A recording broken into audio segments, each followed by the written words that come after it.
This is an eye-opening story about condo management in Ontario. It is based on the court document court file number CV14-51866 of Ontario Superior Court of Justice. The condo management company is EcoConcepts Management Services Incorporated. We will just call it ECO. ECO's principal and owner is Leonora Frangella. The condo is Peel Condominium Corporation Number 260. We will call it PCC 260. Its address is 8 Lisa Street in Brampton, Ontario. It is known as the Ritz Towers. After ECO's 3-year management contract with PCC 260 expired on November 30, 2013, ECO continued its service on a month-to-month basis unless terminated. This agreement had a 60-day termination clause. In December 2013, PCC 260 board signed a new management contract with ECO which was substantially different from the 2010 agreement.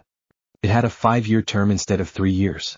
If the contract is terminated, PCC 260 will have to pay ECO the compensation for the remaining months of the term of the agreement.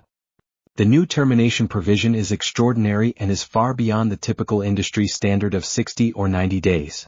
At the PCC 260 AGM on July 3, 2014, several new members were elected to the board. On August 19, 2014, the newly elected board resolved to terminate ECO's services and gave 60 days written notice shortly after. ECO through its legal counsel sent a letter dated August 22, 2014 to PCC 260, and demand PCC 260 to pay $499,000 for the remaining term of 4 years and 1 month under the new, questionable, contract. PCC 260 refused to pay this huge sum. ECO initiated legal action against PCC 260. It went to a hearing in February 2017 in an Ontario Superior Court of Justice. In the court document, Paragraph 8 in late 2013, Leonora Frangella approached the old board, expressed her concerns and requested a new, longer-term contract. Per Paragraph 10, ECO did not request this very generous termination provision. It was unilaterally inserted by the old board of PCC 260.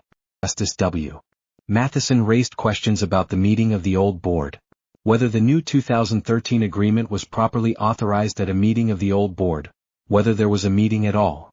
Why the minutes contain more details and are potentially inconsistent with the handwritten notes put forward as the notes of the meeting, especially given that the person who was said to have prepared the minutes was not at the meeting, and why the minutes were apparently not approved at a subsequent board meeting. The judge wrote in paragraph 13, there is evidence on all of these issues, sometimes conflicting evidence, sometimes evidence with significant gaps and sometimes evidence from which one party or another asks for significant inferences to be drawn. In paragraph 36, the termination clause in the 2013 agreement was an unenforceable penalty.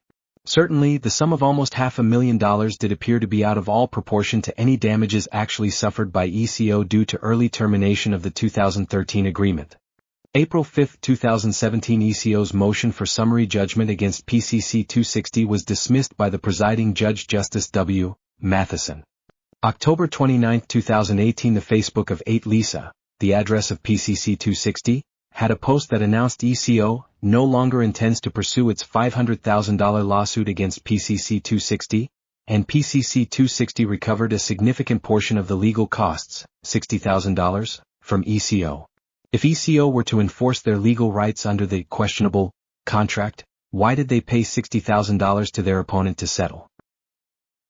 In April 2018, Leonora Frangella registered with CMRAO, Condominium Management Regulatory Authority of Ontario, a government regulatory body, a company called Revive Condominium Management Services Incorporated. Revive. An interesting choice of name.